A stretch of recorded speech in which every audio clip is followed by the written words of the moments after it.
الحمدللہ رب العالمین والصلاة والسلام علی اشرف الانبیاء والمرسلین وعلی آلہ وصحبہ اجمعین۔ اما بعد، دکھ اور سکھ زندگی کا حصہ ہیں، اور کبھی کبھار ایسے دکھ زندگی کا حصہ بن جاتے ہیں کہ ہم سمجھتے ہیں کہ ان کو زندگی کا حصہ نہیں ہونا چاہیے، اور کبھی کبھار اتنی زیادتیاں ہو رہی ہوتی ہیں کسی بھی لحاظ سے۔ جیسے ہم تو جس ملک میں رہتے ہیں، اگر ہم چھوٹے طبقے سے تعلق رکھتے ہیں تو پھر زیادتیاں ہم اپنا مقدر سمجھتے ہیں۔ ہر جگہ، اسکول میں بھی، ہسپتال میں بھی، روڈ کے اوپر بھی، سگنل کے اوپر بھی، رویوں سے بھی۔ اگر جب آپ بہت تنگ آ جائیں معاملات سے، تو سورۃ مومن کی آیت آج ہم نے پڑھی، وَأُفَوِّضُ أَمْرِي إِلَى اللَّهِ، جملہ امور اللہ کی طرف موڑ دیں کہ میرے جملہ امور کا مالک اللہ ہے۔ میرے اوپر جتنی زیادتیاں ہو رہی ہیں وہ بھی اللہ کو نظر آ رہی ہیں، اور جو زیادتیاں کر رہے ہیں وہ بھی اللہ کی گرفت سے باہر نہیں ہیں۔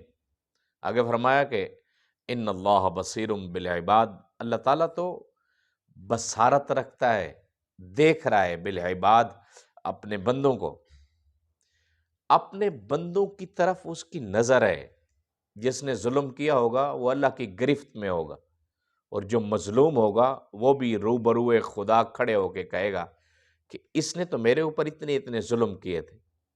پھر ظالم سے ایک ایک پئی کا حساب لیا جائے گا۔ یہ زندگی بڑی تھوڑی ہے۔ اگر آپ کے اوپر کوئی زیادتی کر رہا ہو، کوئی رشتہ دار ہو، کوئی حقدار ہو، جو حق اکثر و بیشتر لوگ حق کھا جاتے ہیں، تو وَأُفَوِّضُ أَمْرِي إِلَى اللَّهِ، یہ ایسا ایک خوبصورت جملہ ہے قرآن کا کہ میرے جملہ معاملات اس ذات کے سپرد ہیں، جو ذات میرے دکھوں سے بھی واقف ہے، میرے سکھوں سے بھی واقف ہے، اور میرے پہاڑ جتنے دکھوں کو سکھوں میں بدلنے کی طاقت بھی رکھتی ہے۔ تو پھر آپ کے اندر انرجی آئے گی، آپ کے اندر جینے کی طاقت آئے گی۔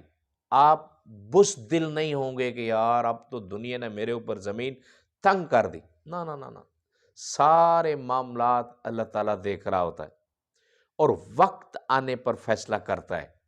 تمام کاموں کا ایک وقت ہوتا ہے، جب وہ وقت ہو جاتا ہے تو وہ ذات فیصلہ کر دیتی ہے۔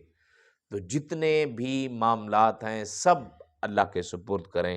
اللہ تعالیٰ ہمارے دکھوں کو سکھوں میں تبدیل فرمائے، اور جو اس ملک کے اندر زیادتیاں ہو رہی ہیں کسی بھی لحاظ سے، مہنگائی کو آپ دیکھ لیں، آپ ایسی ایسی چیزوں کو دیکھ لیں جو ہماری روز مرہ کی ضرورت ہیں، خوراک کو دیکھ لیں، جس ملک میں خوراک اتنی مہنگی ہے، اور خوراک کو مہنگی کرنے والے لوگ وہ ہیں جنہوں نے بھوک کبھی خوابوں میں بھی نہیں دیکھی۔